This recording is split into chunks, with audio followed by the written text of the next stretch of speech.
Funding for this program was provided by the Corporation for Public Broadcasting.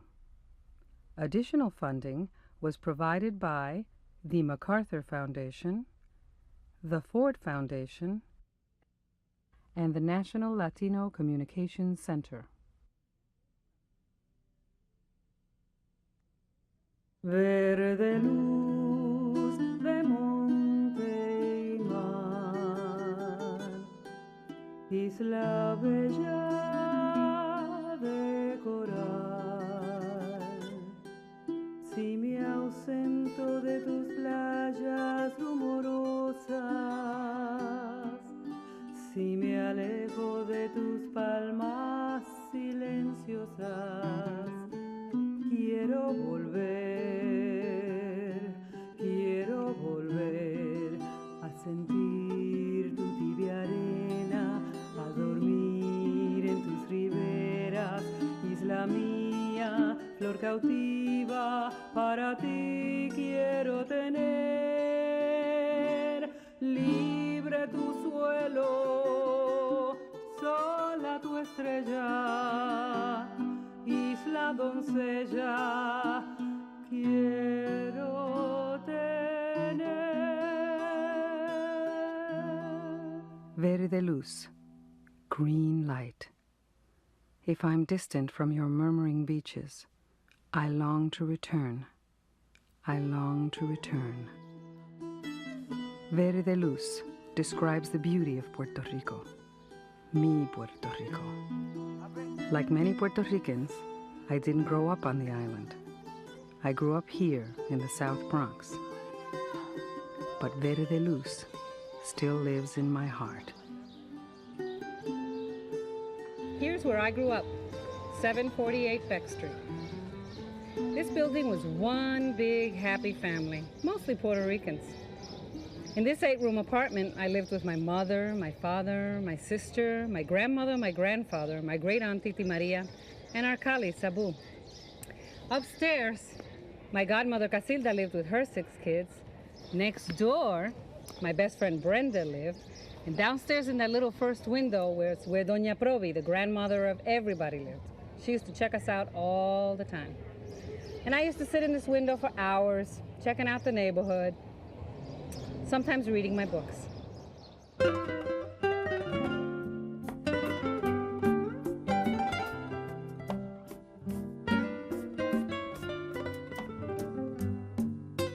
It's the first time in some 20 years that I got off at Longwood Avenue and walked up the block to my old neighborhood.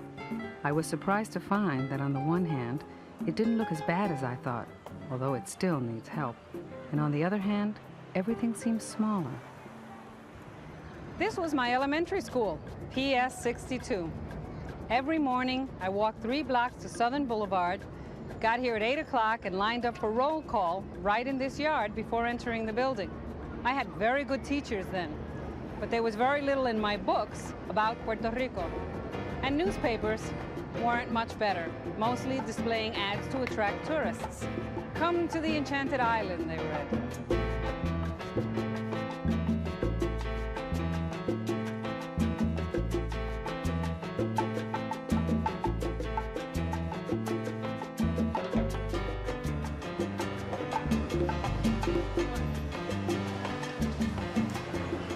This was our movie theater.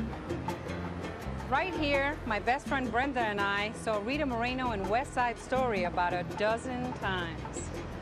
I also remember that in 1950, my baby sister arrived along with a brand new Zenith TV. And you know, I don't think I ever saw a Puerto Rican on television until I was about 20 years old. We're going to leave my childhood home in the South Bronx so I can show you a Puerto Rico beyond West Side Story and postcard images. Mi Puerto Rico, a land culturally united and politically divided. I was 12 years old the first time I visited Puerto Rico. The minute I landed, I fell in love with the colors of nature, the air, the light, and the warmth of the people. Since then, I have learned that Puerto Rico is really 4 islands, an archipelago set in the middle of the Caribbean. Puerto Ricans are mestizo, a mixture of native Taino Indian, Spanish, and African bloodlines. Today, 3.5 million Puerto Ricans live on the islands. Another 2.7 million live in the U.S. Regardless of where they live, Puerto Ricans see themselves as a distinct nationality. They feel Puerto Rico is a country with its own history and unique culture, separate from the United States. Puerto Rico became a territory of the United States when it was invaded in 1898. 50 years later, its status changed to Commonwealth. Under Commonwealth, Puerto Rico has internal governmental autonomy and economic support from the United States. In exchange, the United States has ultimate authority over Puerto Rican affairs and keeps a dozen military installations on its soil. Join me as I visit my two homes, mis dos casas. We'll begin our journey in Vieques, a 12-mile-long island off the southeast coast of Puerto Rico. For hundreds of years, Viequenses supported themselves as farmers and fishermen. Among them were my grandparents. In 1940, the United States Navy began negotiations with Puerto Rico to purchase 2/3 of Vieques. 7 years later, the Navy had established 2 bases at either end of this tiny island, leaving Viequenses wedged in the middle. Sigamos. Ah, in front of you, look at that, a sign, Navy out. Marina go home. Fuera la Marina. Puerto Ricans have protested military presence in Vieques since the 1950s. These protests are one example of how the U.S.-Puerto Rican relationship has played itself out for nearly 100 years.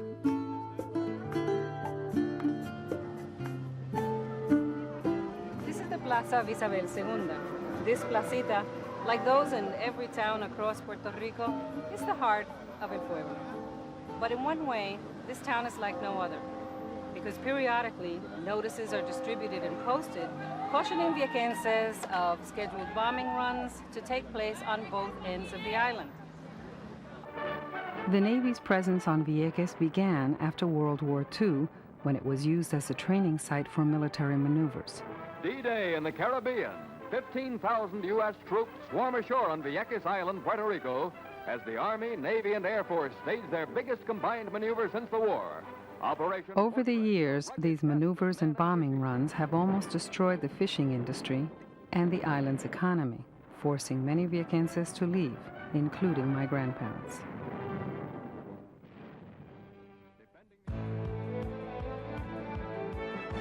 The Navy's presence continues to this day.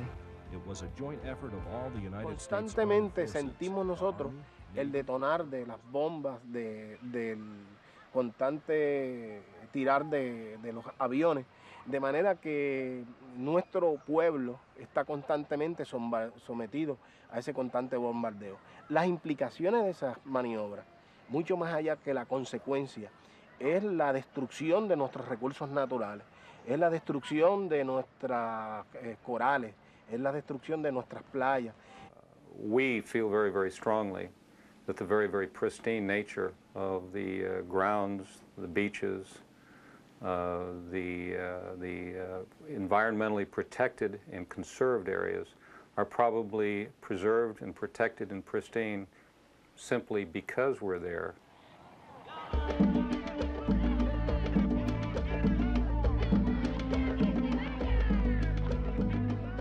Hay quienes se oponen a la lucha de la Marina en Vieques porque hace daño al ambiente y son los defensores del ambiente.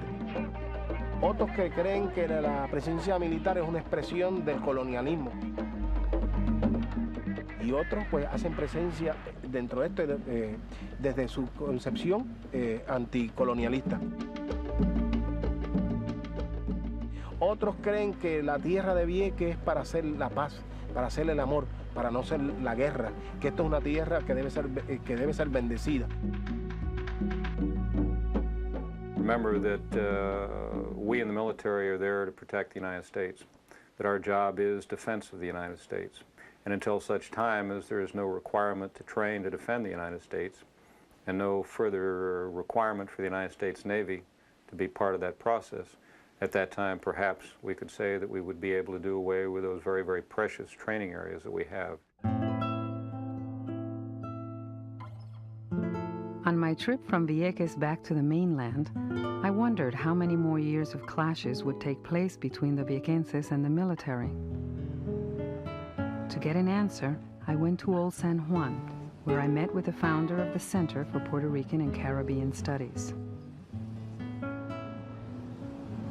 My family is from Vieques, and I was recently there, and I was appalled to find that 72% of the land belongs to the military, that they're still there. Why?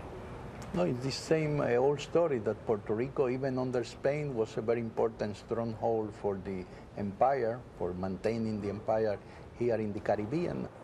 So it seems to me that as long as the military is there, the Puerto Riqueño is always going to try to get them out, and there's always going to be a clash. There always will be a clash, and we will be claiming for the return of Vieques to Puerto Rico. Listening to Don Alegría, I began to understand that, simply put, Viequenses want control of their island. A very important stronghold. I believe what Puerto Ricans also want is control over their cultural and political destiny. We often say, if you have 10 Puerto Ricans in a room, you can count on there being 1,000 opinions. In the debate over Puerto Rico's relationship with the U.S., many support the status quo, Commonwealth. Others want Puerto Rico to become the 51st state. Still others want complete independence for Puerto Rico. One thing everyone can agree on, though, is that the preservation of language, culture, and history is crucial to our survival and dignity, our dignidad. Those who favor independence have expressed commitment to this cause in a number of ways. Some have used armed struggle, some have used pacific militancy, some have used parliamentary methods. I think that occurred almost everywhere in the modern struggle for independence.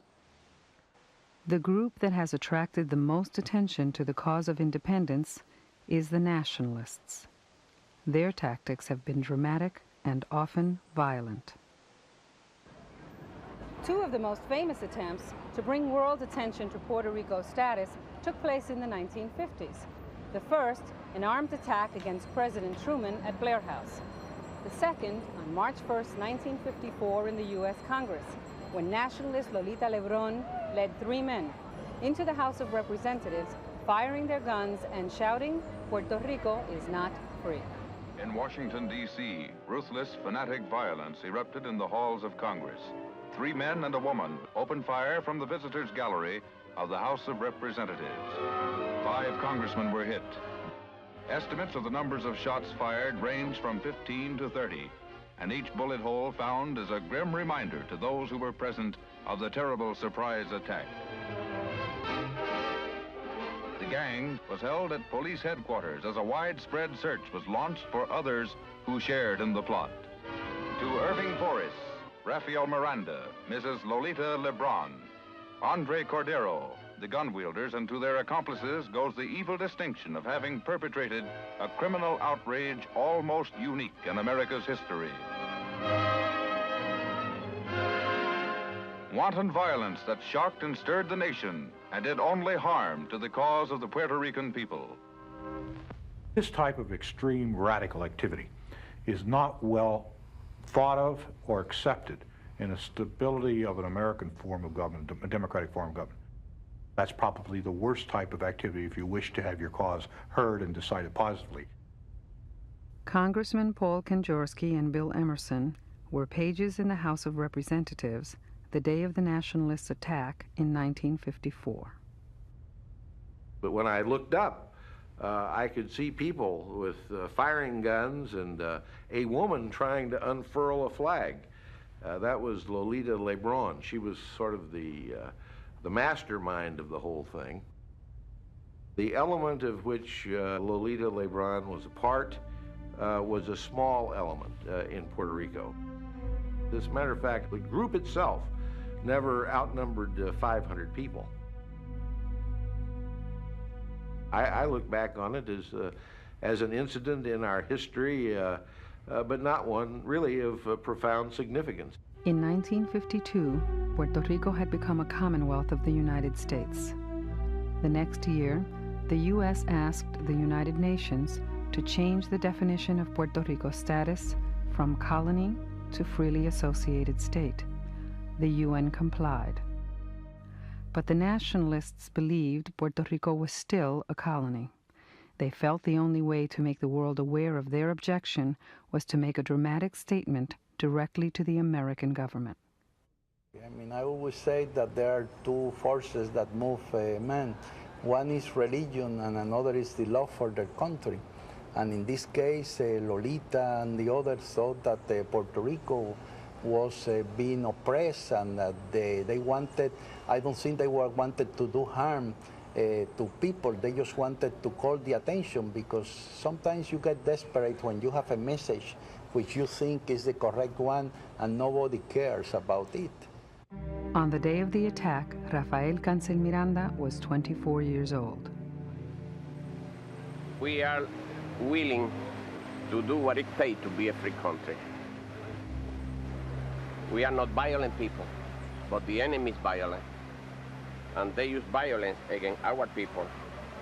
So if we have to use violence against the enemy, we use it. In Puerto Rico, we have met ourselves in this kind of defiance, in this strong sense of no matter the economic benefits that have been achieved, no matter the political examples that we can set, here are people who have reached deep down in their own history and saying, look, we're just expressing what you expressed in 1776.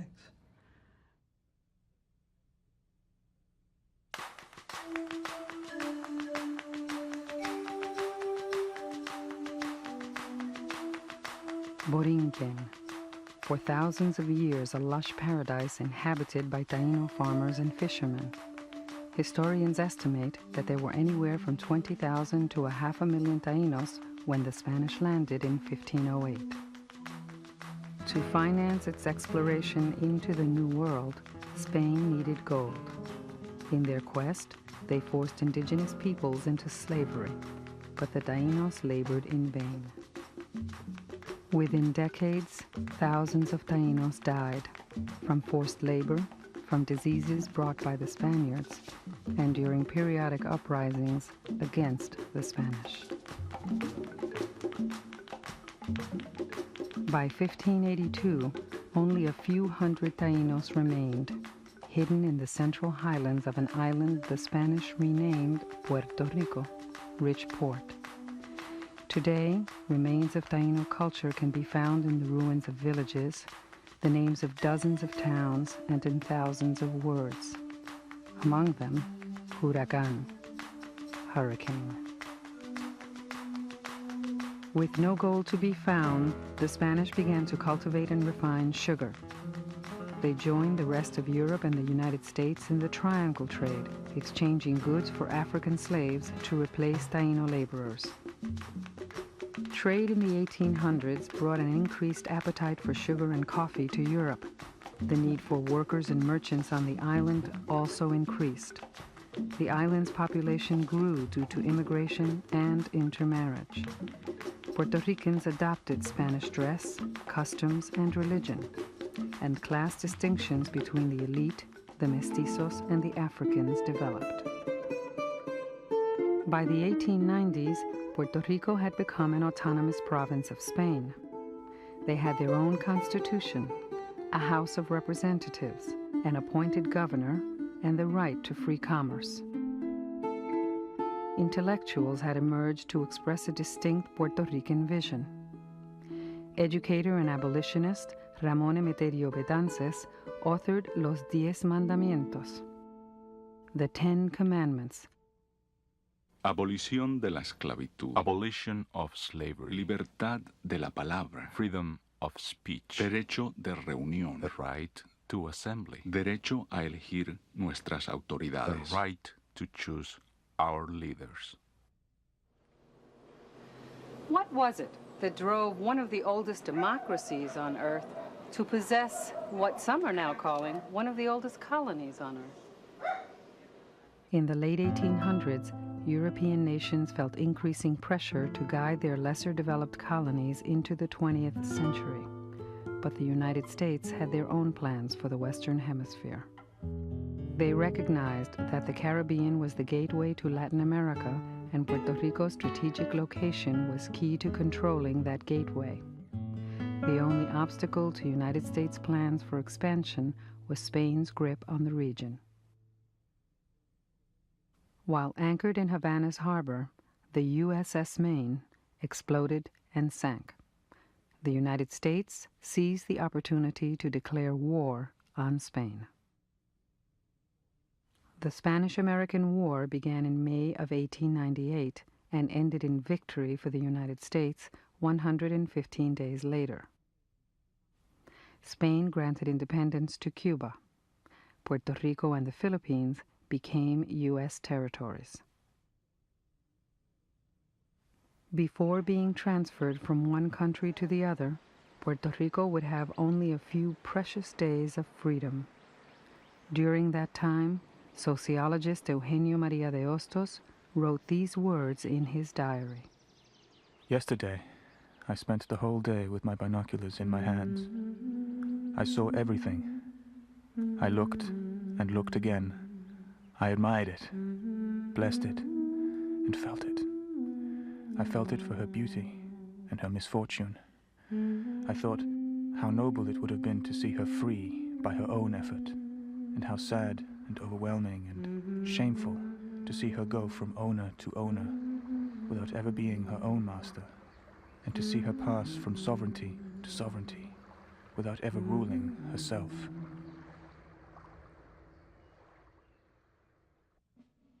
General Nelson A. Miles commandeered the invasion of Puerto Rico.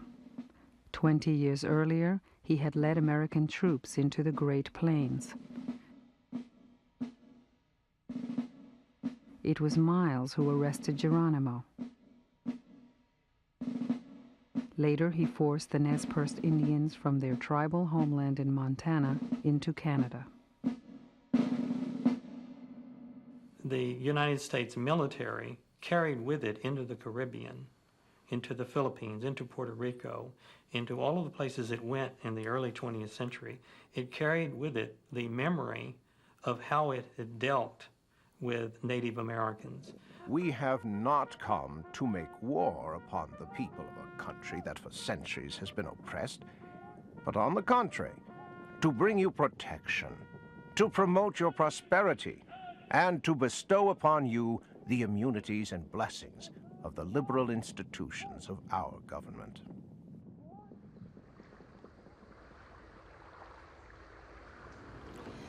Steering his ships towards the port of Fajardo, Miles changed course in midstream and landed right here in the fishing village of Guanica. The first order of business was to raise the American flag in order to claim this rich garden for themselves.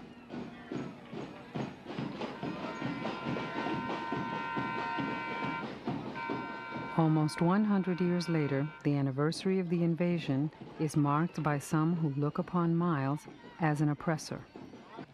Today, they are aligned with either the independence or the nationalist movements.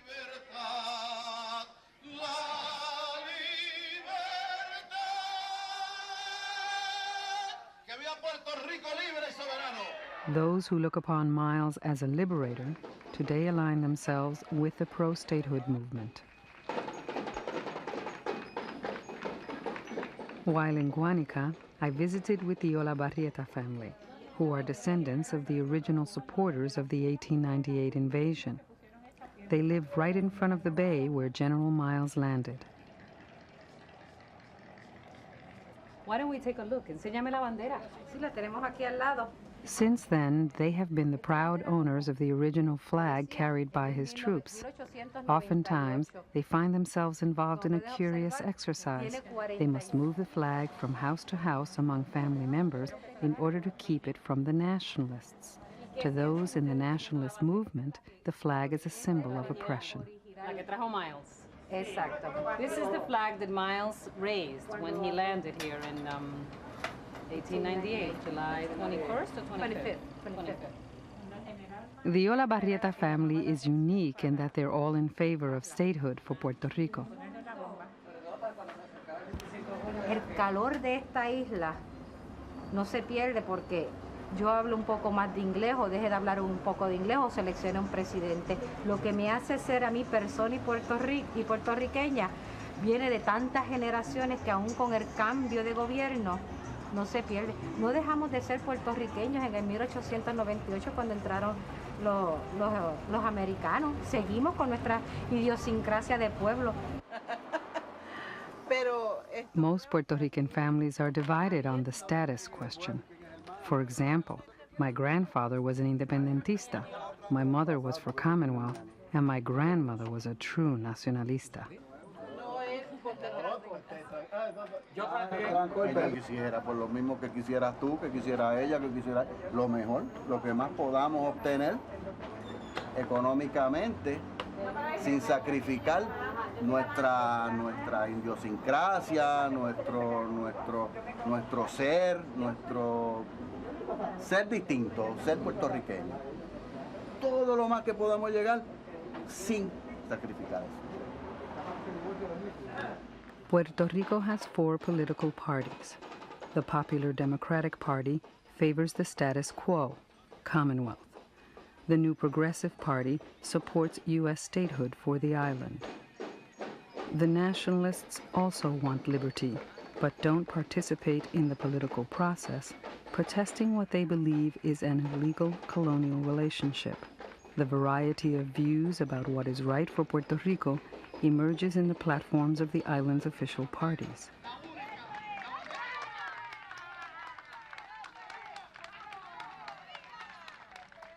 I'm convinced that statehood is best because I believe in my U.S. citizenship and I want to be a U.S. citizen.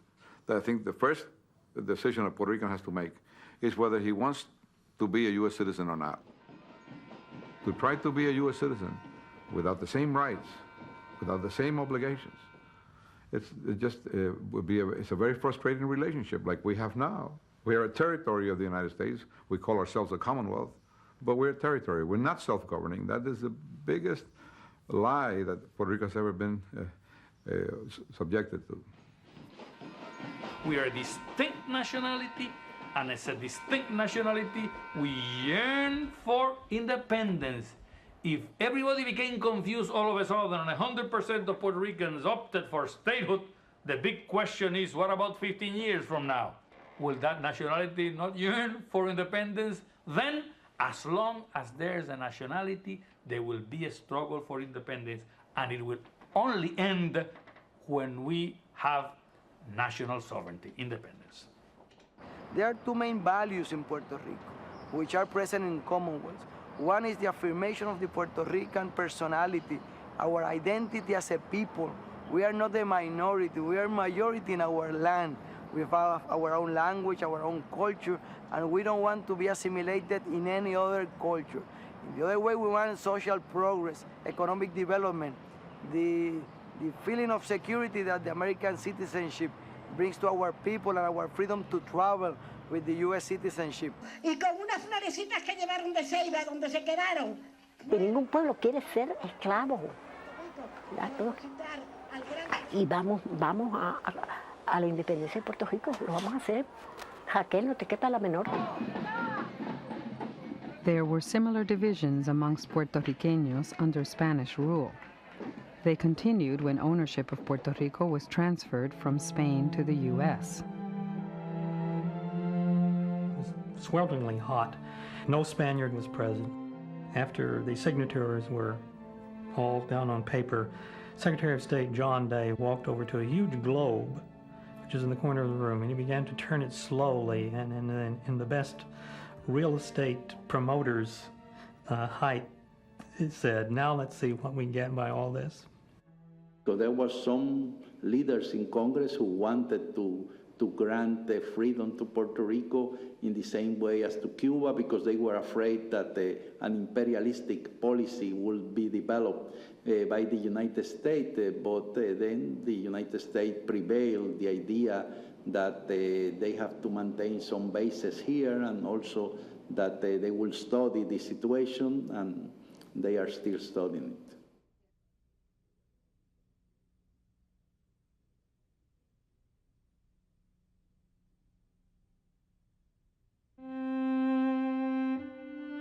Bowed by the weight of centuries, he leans upon his hoe and gazes on the ground, the emptiness of ages in his face, and on his back the burden of the world.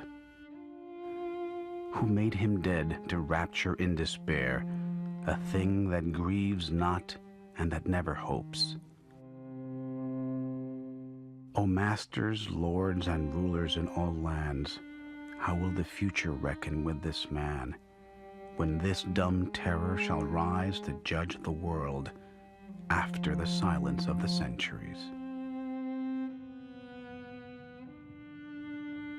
Americans like to believe that they really liberated Puerto Rico. They didn't liberate Puerto Rico. What they did was conquer it. And they convinced themselves they were not like the European powers in this, but in reality, they acted in much the same way. Before the U.S. invasion, Puerto Ricans owned 93% of the farmland on the island. Over the next 30 years, 46% of that land would be bought up by the Big Four, absentee-owned American corporations interested in the development of one product, sugar. Caña, la cosecha más importante de Puerto Rico. In addition to sugar, U.S. industrialists developed the tobacco and fruit markets in Puerto Rico. Thousands of former agricultural workers and landowners had one option: become daily wage earners in U.S.-owned fields. La caña deja más dinero que cualquier otro producto y paga mejores jornales. Wages in agricultural industries averaged 75 cents a day. As the U.S. took over Puerto Rico's farming industry, the island's economy quickly changed. Puerto Ricans produced what they could not consume and consumed what they could not produce. Esta ley asegura a todos los trabajadores el derecho a formar uniones libres con sus compañeros de trabajo. There was no job security for workers. Unions were formed, but they couldn't calm fluctuations in the global sugar market, which constantly threatened to throw masses of workers into unemployment. Economic advancement escaped the vast majority of Puerto Ricans and set the stage for Puerto Rico's legacy of dependence on the United States. The once thriving sugar industry collapsed over a 20-year period that began in the 1940s. The phase-out coincided with a post-depression plan to develop new industries in Puerto Rico. On my journey through the island, I took a group of workers back to one of the deserted Big Four sugar refineries, Guánica Central. They had last worked there 30 years ago. Their parents had also worked in the plant during the height of the Depression in the 1930s. ¿Cómo se sienten ahora pasar por lo que no es ya, lo que se acabó? Sí, subía más de 100 grados en los almacenes de azúcar. Ya, naturalmente el azúcar caía acabada de salir, caliente. Ve que no tiene ni una sola ventana, ni una sola sitio por donde entre el aire, pues era tremendamente sofocante. ¿Cuánto le pagaban? Se trabajaba 12 horas diarias. Por cerca de 6 meses que duraba la zafra. Bueno, todo el año, porque en invernazo también se trabajaban 12 horas diarias. Entiendo que ellos ganaban $0.50 el día por 12 horas. Ese era. Entonces, pues estaban bien, porque había quien no trabajaba. La vida era, pues, por ejemplo, había una división total entre americanos y puertorriqueños. Hospital americano, hospital puertorriqueño, hotel americano, hotel puertorriqueño. En la playa, lo que hoy llaman, mal llamada Playa Santa, porque no tiene nada de santa. ¿Cómo se sentían su padre cuando...? No conocíamos nada más. Ellos no conocían, ellos menos, no, ellos no conocían nada más. Sin entrar en política, era la época de los colmillú, y el que estaba trabajando estaba bien. Se consideraba estar bien porque pues, ellos no conocieron nada más, se criaron en eso, igual que nosotros. Nos criamos en este ambiente de ingenio azucarero, por lo tanto, pues... Colmillú, ¿qué significa eso? Yo no quería entrar en política, pero le llamaban colmillú a aquellos que todo lo querían para ellos y nada para el prójimo. Al otro lo que hacían era, como le dije ahorita, ordeñar, sacarle sin darle. O sea, se oprimía al pobre y se hacía más pobre. El rico se hacía más rico. As I heard their stories and toured the abandoned factory, I saw why, in their parents' time, Puerto Rico was fertile ground for political change.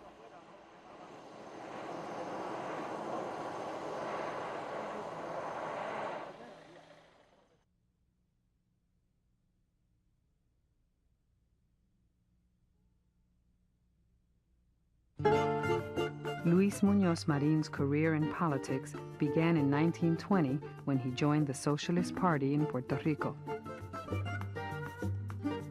He was the son of Luis Muñoz Rivera, who authored the Spanish Charter of Autonomy in 1897.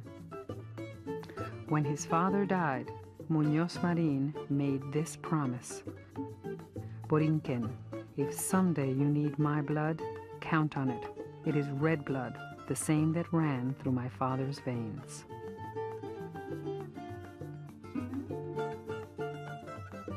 As a young man, Luis Muñoz Marin spent 12 years in the United States, living in New York's Greenwich Village.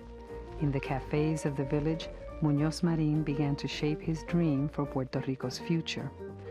By the time he left in 1931, he defined himself as an economic socialist and radical nationalist, committed, above all, to independence for Puerto Rico. His granddaughter explains. He felt a moral obligation to do something about Puerto Rico because Puerto Rico, Spain lost that war with the United States, and Puerto Rico, well, fue regalado. It's just, Spain just gave us away to the United States. And he grew up in that era and that mentality. He wanted to change, fundamentally change the way we see ourselves.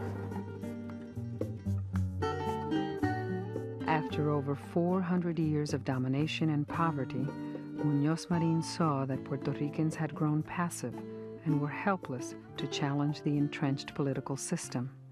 If they were to succeed in their fight for independence, they would have to do it on a full stomach. He wanted to participate in Puerto Rico's destiny.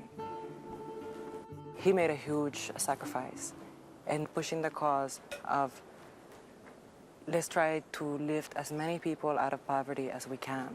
Let's start with that. Poverty and education and healthcare and housing.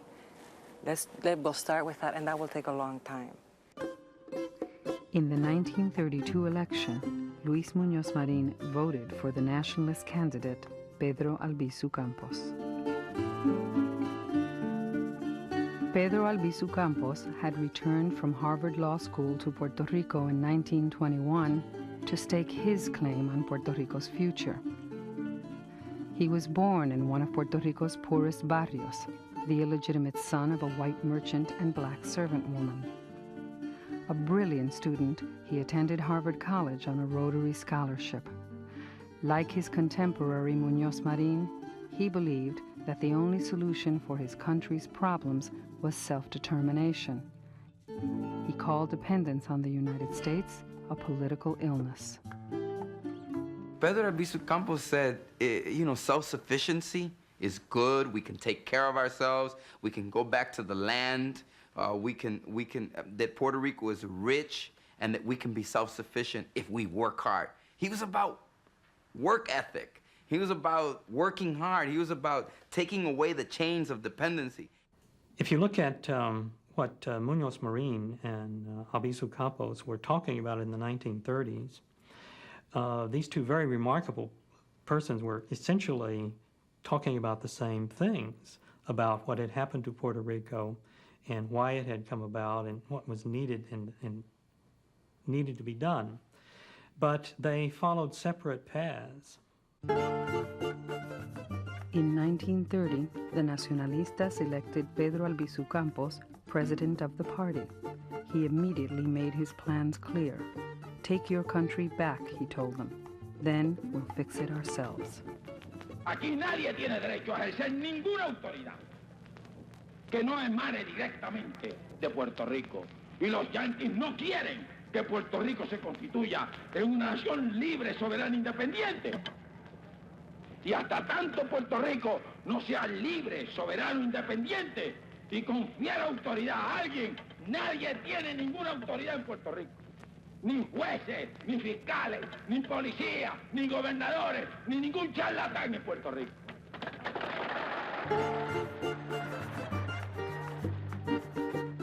The United States decided that Albizu was creating trouble here in Puerto Rico, and it was true that Albizu was really giving a very strong speeches, and there was already some clashes between the nationalists and the police. The great colonial era was coming to an end, and the nationalists, the Puerto Ricans, were simply reminding them that, well, the liberators have liberated a lot of other places, but they're not liberating us.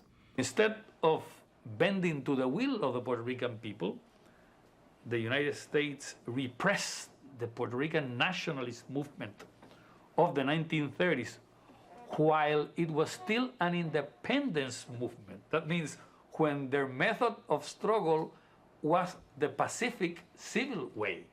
This was exactly the sort of way that would validate some older imperial notions that these were emotional, unstable people and would ultimately, resort to violence.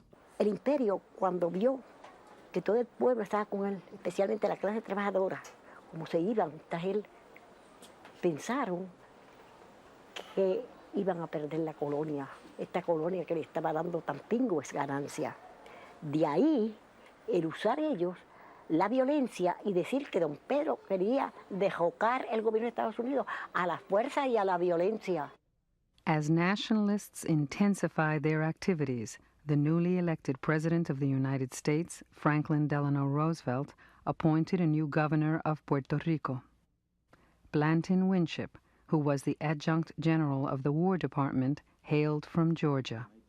Ricardo Alegría describes him. A southerner with a lot of prejudice and a man that was really against Albizu. We consider Winship the worst governor that we suffer in Puerto Rico, and there was a movement here to demand from President Roosevelt to take Winship away from Puerto Rico. Winship soon embarked on a collision course with Albizu Campos and the nationalists. Albizu was arrested and accused of conspiring to overthrow the federal government in Puerto Rico. His first trial ended in a hung jury. Convicted of sedition in a second trial, this time by an American jury, Albizu was sentenced to 10 years in federal prison. During that term, a series of confrontations between nationalists and authorities culminated in a clash known as the Ponce Massacre. It was Palm Sunday, 1937. What began as a peaceful march to commemorate the abolition of slavery suddenly became one of the most violent incidents in Puerto Rican history. The governor called the mayor of Ponce and said, no, cancel that permit. Then the nationalist says, no, we are going to march. Photographs show that young nationalist cadets participating in the event were unarmed. As the national hymn of Puerto Rico played, the parade advanced. Policemen, armed with revolvers, shotguns, and tear gas bombs, infiltrated the crowd. Other policemen armed with Thompson submachine guns were behind the marchers. Suddenly, shots were fired.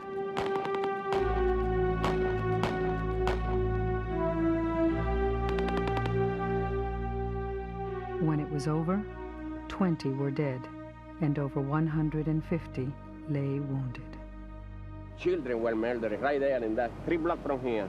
Children, and I don't mean in an abstract way. Children, flesh, children, women. My father, he was a nationalist already. My mother, she came dressed in white because she was from the las enfermeras de la República, the nurse. And she went back to home in red because she had to crawl over the dead bodies or the ones who were already killed. Well, the Ponce Massacre was a turning point because it offered to the nationalists a particularly affirmation of what some of them had been saying for a long time, that really their use of violence would be justified in the future simply because this is the way, this was the context in which the U.S.-Puerto Rican relationship had taken shape. It meant that this seed of violence really would germinate, and the justification for it would survive.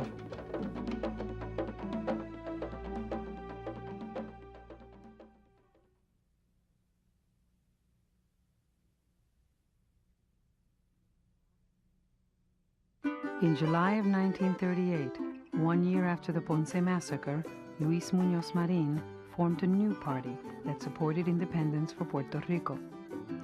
Its name, the Partido Popular Democrático, or the Popular Democratic Party. Its slogan, bread, land, and liberty. A jíbaro, or peasant, graced its flag.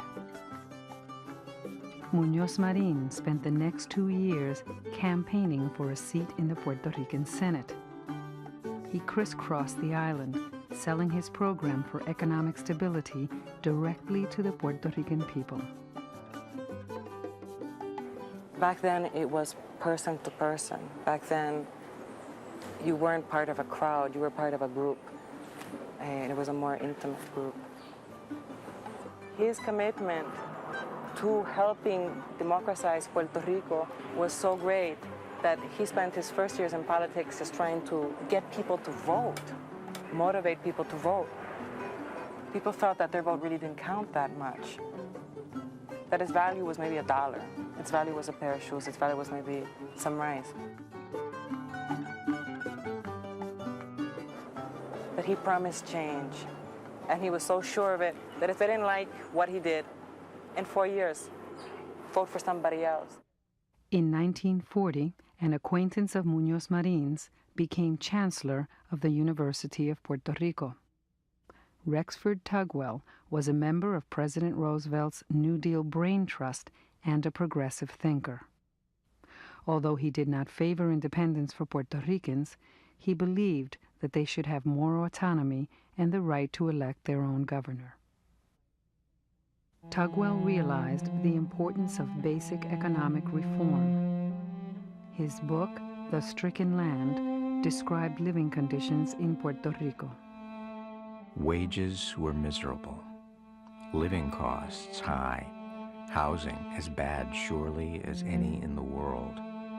People half-starved on a diet inherited by tradition from the days of slavery, and sick with all the diseases to which malnourished and ill-housed people are subject in the tropics.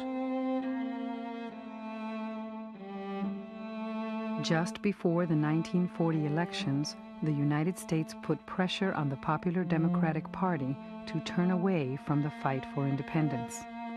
In response, the PDP declared that status is not an issue and narrowed its focus to social and economic reform. Running on this platform, Luis Muñoz Marín was elected to the Puerto Rican Senate and became its president. In 1941, on Muñoz Marín's recommendation, President Roosevelt appointed Rexford Tugwell governor of Puerto Rico. Working together, Muñoz Marín and Tugwell tackled the first task at hand, land reform. They immediately began a program in which land was distributed to thousands of Puerto Ricans, small plots that were given to them to be used by them and their families.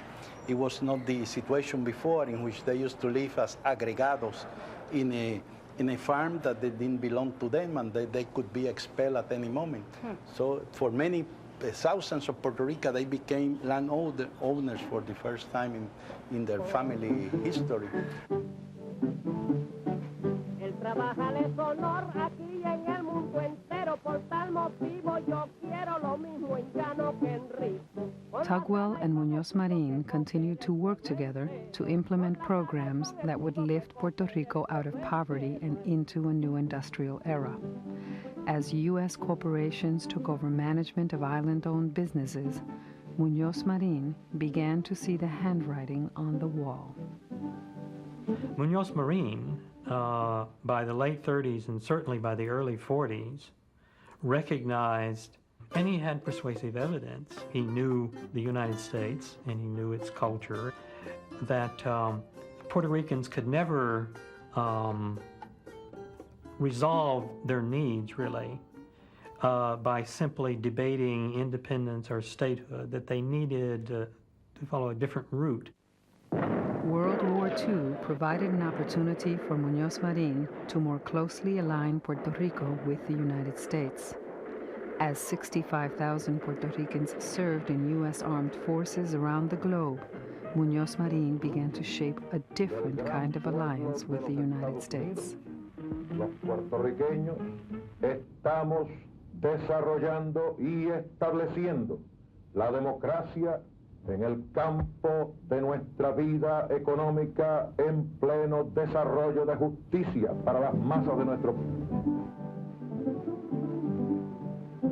Mi pueblo de Puerto Rico está luchando esta guerra en defensa de los principios de la democracia, con la cooperación entera del presidente Roosevelt y del gran pueblo de los Estados Unidos. Puerto Rico aumenta la producción. El gobierno ha aumentado la producción de nuestra isla con nuevas industrias, nuevas cosechas, la cría de mejor ganado y demás productos agrícolas. In 1947, the U.S. launched an economic program in Puerto Rico to create new income-producing businesses. Operation Bootstrap was designed to attract American industry to the island and employ Puerto Ricans. In 1945, when the immense majority of the Puerto Rican people again wanted to opt for independence, the United States, in effect, told Luis Muñoz Marín, either you opt for another way out or we won't support you anymore. That's what in fact changed Muñoz Marín's mind. It was not the fact that Muñoz suddenly became a convert against independence. It's the fact that he was faced with that ultimatum, directly or indirectly, by the United States government. So either you govern Puerto Rico or you stop being an independentista. Well, the way out for Muñoz was very simple. He stopped being an independentista. In 1948, the Puerto Rican legislature passed Law 53, known as La Ley de la Mordaza, or the Muzzle Law. This unconstitutional gag law forbade nationalists from speaking or gathering in public or writing about their views. It would later be amended to make membership in any nationalist organization unlawful. After 50 years of U.S.-appointed leadership, the U.S. Congress permitted Puerto Ricans to choose their own governor. In 1949, carrying over 60% of the vote, Luis Muñoz Marín became the first governor of Puerto Rico to be elected by his own people.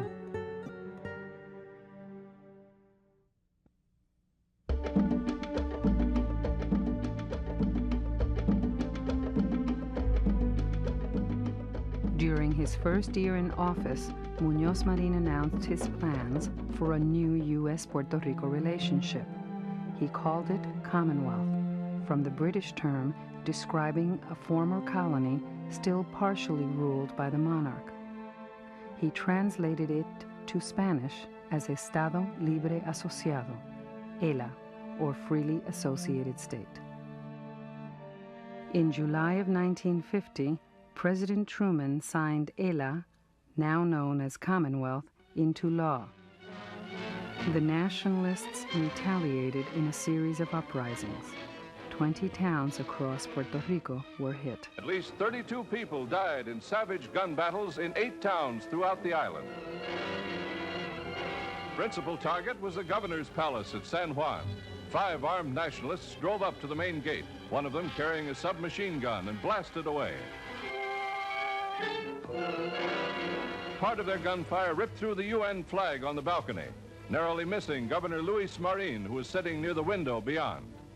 Nor was the terror of a tiny minority to be confined to Puerto Rico. In Washington, only hours later, the peace and quiet of Blair House, temporary residence of the president, was shattered. Next, the nationalists tried to assassinate President Truman. The following day, Pedro Albizu Campos was arrested on 12 counts of breaking the gag law and for participating in an armed attack. Intensely anti-American, Campos has previously served 6 years in federal prison for insurrectionary activity. Hundreds of his followers were also rounded up. From all over the island, they were brought to San Juan for interrogation and careful screening. Wanting to stop nationalist violence, Puerto Ricans turned against Puerto Ricans. Those not aligned with the U.S. and Commonwealth were set apart in a new phenomenon called fichado. In English, the word means marked.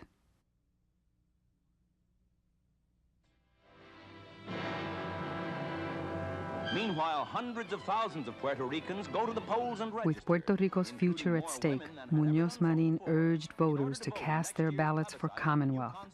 His party's platform was clear. A vote for Commonwealth is a vote against communism. That still beset this I think Muñoz Marín was manipulating the Americans into believing that what he would do for Puerto Rico, if they adopted essentially his plan, it would quell forever the sort of explosiveness and resentments associated with the relationship. The Americans doubtless manipulated him in the sense of making him believe that they accepted him as an equal, that he was different. He was a Puerto Rican who understood the complexities of the relationship. Don Pedro Albizu Campos always used to say that Americans were not interested in the birds, they were interested in the cage. You know, they were interested in the geopolitical position of Puerto Rico, but there were many birds around, there were many Puerto Ricans around. In spite of nationalist and independentista opposition, 2/3 of the electorate voted for Commonwealth. On the 54th anniversary of the U.S. invasion of Puerto Rico, the celebration of this new relationship began. My view is that it was a cosmetic change in the relationship, that the colony remained, and that even though in Spanish the term is Estado Libre Asociado, freely associated state, and in English, of course, Commonwealth, at bottom, at the center, is still the sort of relationship that is as much colonial as it ever was. I think my grandfather would have preferred that Commonwealth be the stepping stone to independence because he wanted independence originally. But as he became more closely involved in politics, he saw that we are a marionette of the United States, and what we ask for, we don't necessarily get. In fact, we don't get it. You give up all your aces, and you do that so that people here are well nutritioned in their mind, their body, their soul, everything.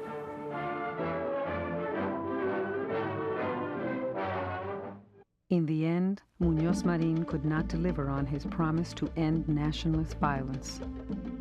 2 years after Commonwealth was established, the nationalists attacked Congress. Luis Muñoz Marín was summoned to Washington by President Eisenhower. You know, this group to which the authors of this dastardly deed obviously belong is a tiny group in Puerto Rico. There are less than 500 of them in the whole island. Puerto Rico rounds up its nationalist fanatics following the wounding of 5 U.S. congressmen. Ringleader of the group, Pedro Campos, is subdued after a 2-hour gun battle with police. Campos now faces the original 89-year sentence imposed at the time of the attempt on former President Truman's life, from which he had been paroled. In 1957, the gag law was repealed. Throughout the island. While in prison in Puerto Rico, Pedro Albizu Campos claimed that he was tortured by exposure to radiation. He was pronounced insane. Recent disclosures confirm that in the 1950s, prisoners in Puerto Rico and the United States were used in radiation experiments.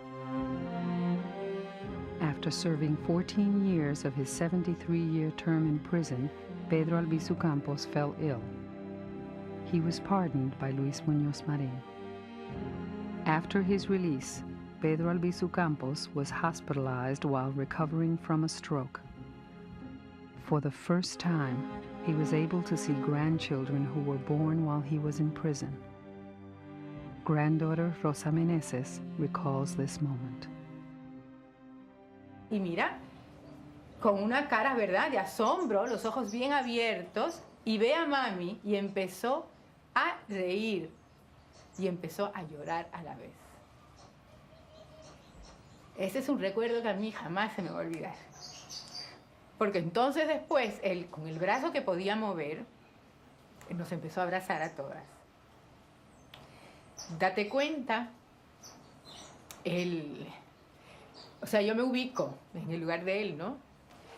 Que él, tantos años de sufrimiento, alejado de su familia, pues encontrarse con esos hijos de sus hijos que él no conocía, pues tiene que haber sido una emoción muy fuerte.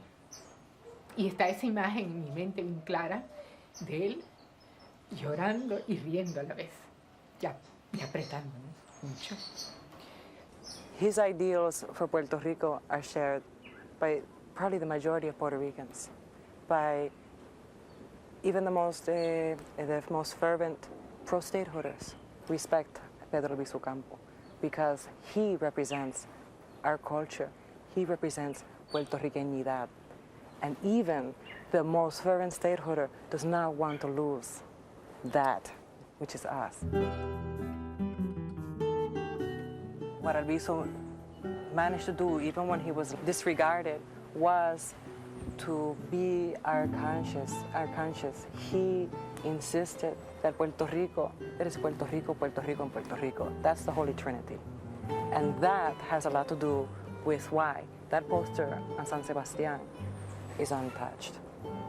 While it rains and people throw beer and people urinate and people lean against the walls in these passionate kisses, but never on that poster.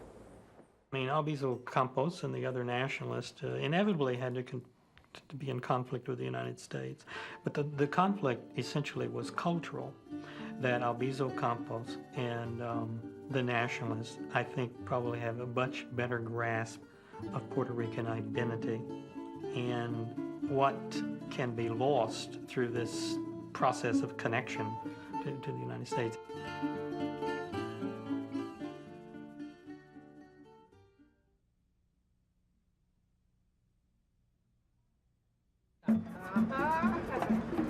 Esa es la palabra, ¿verdad? Sí.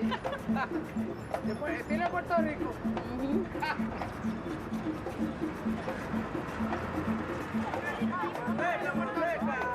As a child, my mother cautioned me, learn English, querida, but never, never forget your Spanish. It's the language your grandparents speak. It's your heritage. Well, when I came to this school, they said, you're an American now, and here we speak English. Forget your Spanish. I heeded my mother's advice. I learned English, and I didn't forget my Spanish. But standing here, I can still remember being ridiculed by my teachers and sometimes even hit if I mistakenly uttered a word in Spanish.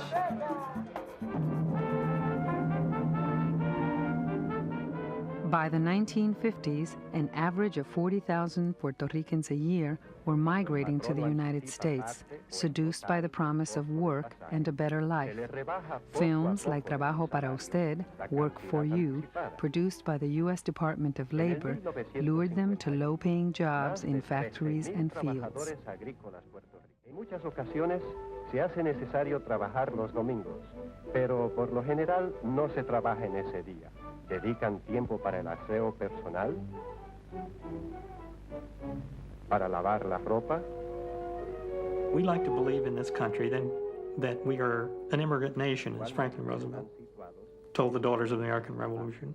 We're all immigrants. But we also very much like to believe that when people have come here, they've simply discarded, along with a lot of their clothes and other things, they've discarded their sense of cultural identity. That they don't, they give that up. They become something else. Hi, Gino. Dino. So you used to live in this neighborhood? Yeah. Puerto Ricans are, like Mexicans, Guatemalans, and others, very conscious of their identity. It's a part of their strength. And I think this is feared. Did you go there too? No, my sisters went there. I made a mistake. I went to prison. So I'm back out, and here I am. Watch out. Stay out this time. I'm trying to. I'm going to work for security next week. Oh, good. Good. Try to make it. So, you know, I'm checking out the old neighborhood and... That's good. It ain't like it used to be. Crack messed up everything. You know, actually, it's better than I thought. I mean, there are parts of it that are awful and worse, and there are other parts that seem to have, like Beck Street, sort of seem to have stayed intact. It still has trees, which surprised me. Well, at night it changes a little bit. Oh, yeah? It becomes a little worse. Yeah. You know, daytime is everybody's sleeping. You know what I'm saying? They wake up about 3, 4, 5 o'clock, and then they go back out and stay out all night. And that's where crime comes in at. Well, People ain't interested in their culture no more. No.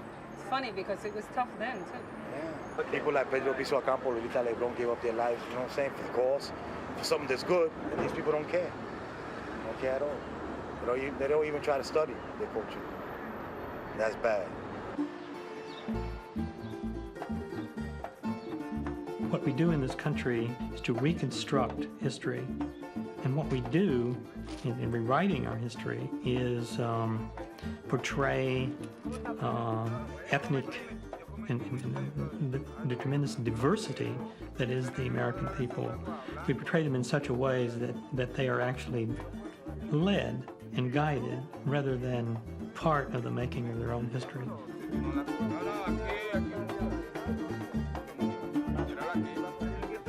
The greatest harm that we have done to Puerto Ricans is to take away from them, or at least discourage them from seeking their own identity in themselves and who they were, in their own heritage, their own path. That is, we have denied to them something that we professedly deny to no one, and certainly that we do not deny ourselves.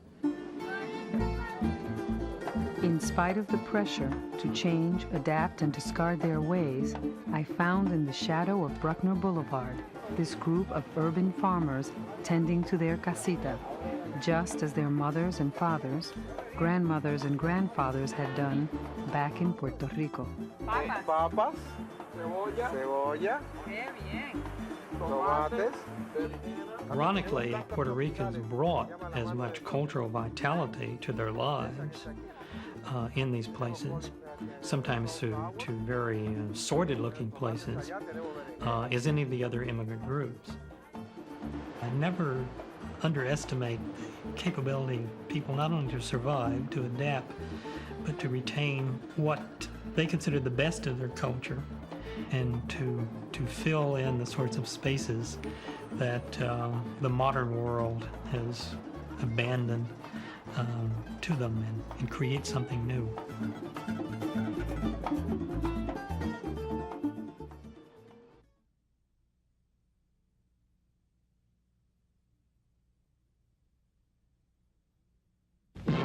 In 1959, Hawaii and Alaska became states, making statehood for Puerto Rico a greater possibility.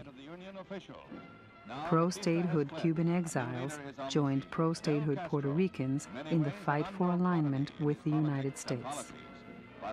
The bulk of the Cuban exile community in Puerto Rico became a very conservative community regarding the struggle for Puerto Rican independence.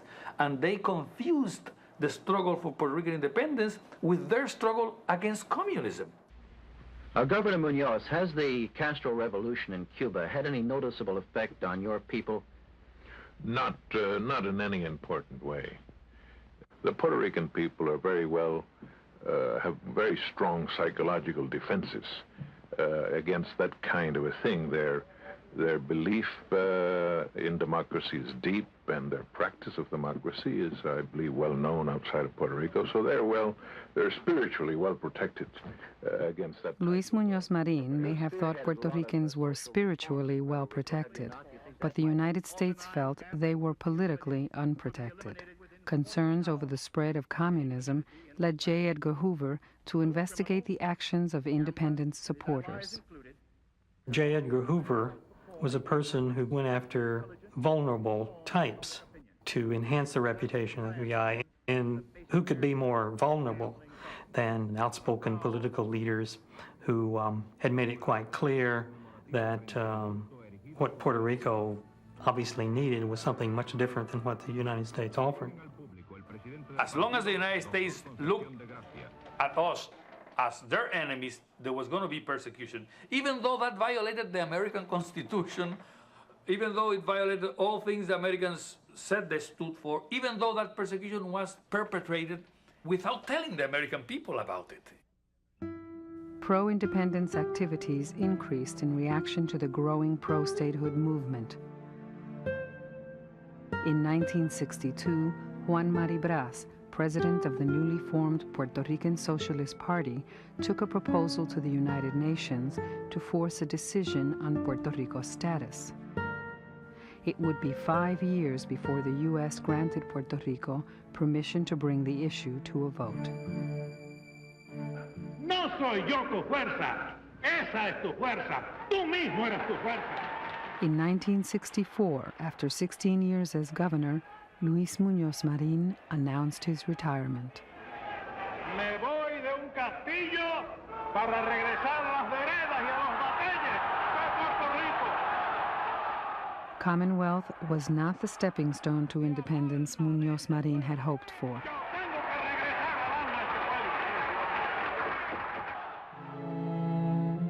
In 1967, the plebiscite finally took place. Puerto Ricans once again opted for Commonwealth, though by a 15% smaller margin than in 1952. Statehood was increasing in popularity, largely due to the influx of new voters, Cuban exiles.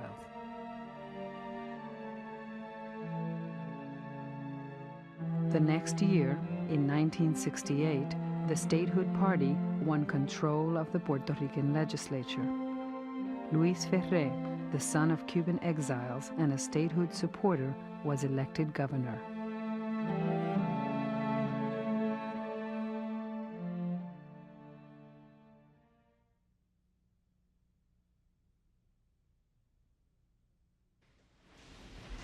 It's hard to believe, walking in this peaceful setting on a quiet Sunday morning, that in 1970, this was the site of some of the worst violence in Puerto Rican history.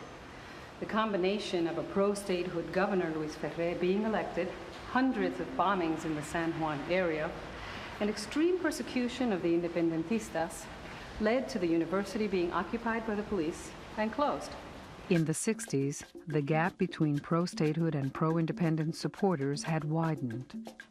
In the 70s, extremists from both sides routinely used bombings, assassinations, and armed attacks to express these differences. This decade would be the most violent in Puerto Rican history. I think it can be argued that the 70s was the end of the U.S. empire in the Caribbean for a number of reasons. One, the loss of that old assurance and certainty chaos that we had gone in the world to correct was now occurring here. And this is the sort of thing that in our imperial age would not have happened. A radical pro-independence group calling themselves the FALN bombed Francis Tavern, a restaurant in Lower Manhattan. 5 people were killed, dozens more were injured. Another radical pro-independence group, Los Macheteros, the Machete Wielders, robbed a Wells Fargo armored truck in Hartford, Connecticut. In Puerto Rico, they bombed U.S. military aircraft at a San Juan air base and attacked a bus carrying naval personnel, killing 2 and wounding 10. In a remote area of the island, Puerto Rican police brutally beat and then shot to death 2 alleged independentistas. The police claimed that the young men were plotting to blow up communications towers. Years later, a federal investigation found the Puerto Rican police guilty of murder and official misconduct. The families of Arnaldo Darío Rosado and Carlos Soto Arivi were awarded over $500,000 in damages. In 1978, Santiago Mari was found shot to death in his car. He was the son of Socialist Party President Juan Maribras. Pro-statehood Cuban exiles were implicated in the murder. They were never brought to trial.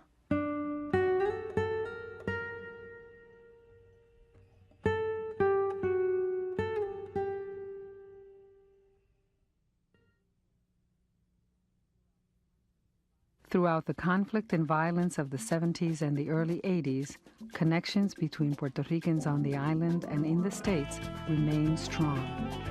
In New York's East Harlem, a new generation of independentistas and community activists, the Young Lords, fought for the well-being and dignity of their Puerto Rican neighbors. I can remember when they set up lunch programs for kids and tested adults for tuberculosis. 25 years later, I met with former Young Lords in front of the People's Church, the site of many of their demonstrations. Back then, Geraldo Rivera was the Young Lords' lawyer, Denise Oliver, the vice chair. Felipe Luciano served as chair of the Young Lords. Hey, it's a long way from 116th Street. Remember? I remember. Our lawyer. Yes. Do you remember Tell me about those times. the march? Felipe and Denise led a march right down Lexington Avenue. From the top of that hill, I looked back down Lexington Avenue, and for as far as the eye could see, there were people marching with us. I think we were headed for the United Nations, if I'm not mistaken. And to me, that was the high water mark of the movement of self-expression in the Puerto Rican community. The Young Lords were famous for the dramatic protests they organized against the city. Their offensives gave New York a run for its money. We had a Gouverneur Hospital offensive, and we were thinking of taking over Gouverneur Hospital. Make a long story short, cop pushed me, I pushed him back, and it was some sort of altercation. I had to run, and they were chasing me, and they were like on a mission. So now we go up the stairs, and I'm literally going two stairs at a time, and knocking on doors, begging people to let me in. Finally, we get to the 6th floor, there's no escape, and they're ready to pounce on me. Geraldo, in a black beret, in a black leather jacket, says, "Stop!" Puts his hands out, "Stop! He's my client." So, are you gonna arrest this man? No? We're leaving. And we literally left the Gouverneur Projects without a scratch. In a community that had been neglected and forgotten, the Young Lords brought new hope to Puerto Ricans of all ages. When we came back to the church the second time, there were 20,000 people surrounding this church. Little old ladies who, I remember one old lady who came up and she said, "Mira, nena, ven acá." And she showed me in her arm sleeve, she had an old pistol about this long. It was rusty and broken, but she said, "Here, coge." You know? And we were like, "Thank you very much." I mean, it didn't work, but she had probably been saving it since the days of the Nationalist Party, since Don Pedro, you know? Neither the activism nor the violence of the 1970s solved the problems facing Puerto Ricans.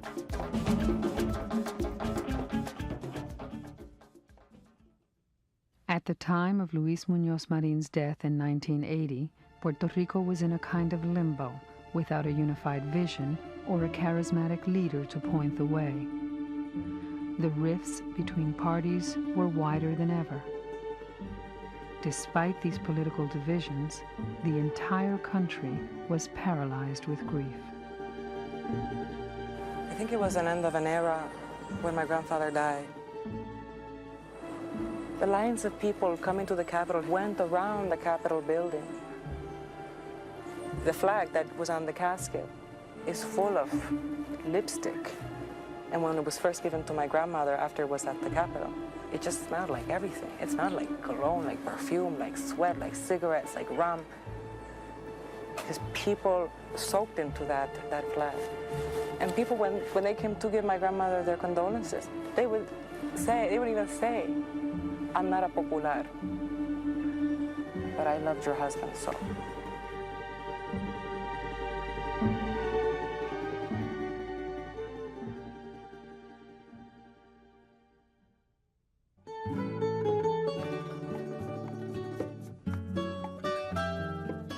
Both Luis Muñoz Marin and Pedro Albizu Campos went to their graves without having attained economic stability or independence for Puertorriqueños. By the 1980s, widespread poverty led to an escalation in federal assistance for Puerto Rico. Today, unemployment is at 12%, and 50% of the population receives food stamps and health care benefits from the U.S. budget. In the 1993 plebiscite, Commonwealth status won again, this time by a 3% margin over statehood. The victorious Commonwealth Party asked the United States for a sovereign bilateral compact between two nations. In simple terms, Puerto Rico would gain independence, except in the areas of defense and U.S. security. Puerto Ricans are still waiting for a response. Despite our diverse political views, a single thread unites Puerto Ricans: the conviction that our culture must be preserved. It is crucial to our dignidad. So there's that beautiful sky and that beautiful vista. What's your vista for the future of Puerto Rico?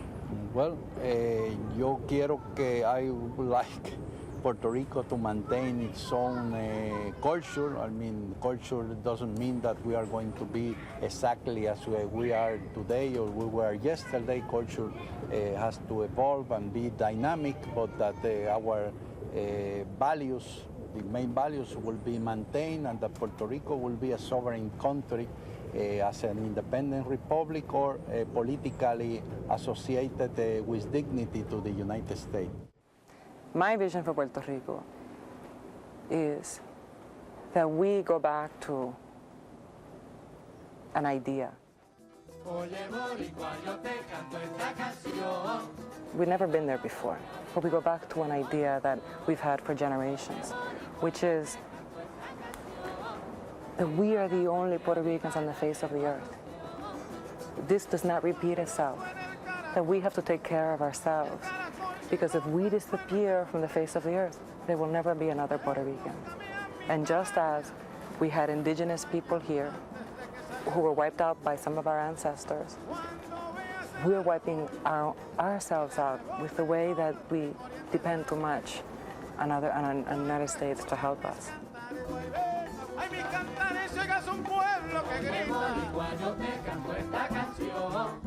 I've introduced you to my Isla del Encanto, mi Puerto Rico. With me, you've met los Puertorriqueños in my childhood neighborhood in the South Bronx and across the island. As for me, it's been an incredible journey back home to the land where my parents and grandparents came from, to the place I fell in love with even before I stepped on its soil. I hope you feel you know us a little better. Perhaps you'll ponder some questions about us. Have we maintained our dignity and our culture? What have we gained or lost in that effort? And what will the United States do about Puerto Rico next? On May 1, 2003, after over 50 years of U.S. military presence in Puerto Rico, the United States Navy departed the island of Vieques. The 15,000-plus acres of land still remains under the control of the U.S. Department of Interior, and demands for decontamination, cleanup, and return of the land to the citizens of Vieques remain unmet. Viequenses and Puerto Ricans worldwide continue their peaceful efforts to regain complete control of their land.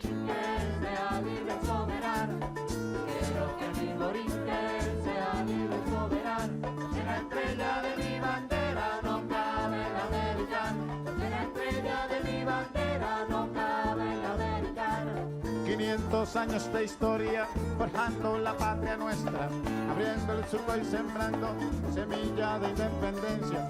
Nuestro pueblo está de pie y luchando con conciencia. Nuestro pueblo está de pie y luchando con conciencia. Yo quiero que mi Borinquen sea libre y soberano. Yo quiero que mi Borinquen sea libre y soberano. Porque la estrella de mi bandera no cabe en la americana. Porque la estrella de mi bandera no cabe en la americana. Está llegando el momento de la decisión suprema. Nuestra patria reverdece, de luz el alma se llena. Nuestro pueblo canta y baila al ritmo de bomba y plena. Nuestro pueblo canta y baila al ritmo de bomba y plena. Yo quiero que mi Borinquen sea libre y soberano. ¡Vamos! Yo quiero que mi Borinquen sea libre y soberano. Porque la estrella de mi bandera no cabe en la americana. Porque la estrella de mi bandera no cabe en la americana. Yo quiero que mi Borinquen sea libre y soberano. ¡Vamos! Yo quiero que mi Borinquen sea libre y soberano. Porque la estrella de mi bandera. Funding for this program was provided by the Corporation for Public Broadcasting. Additional funding was provided by the MacArthur Foundation, the Ford Foundation, and the National Latino Communications Center.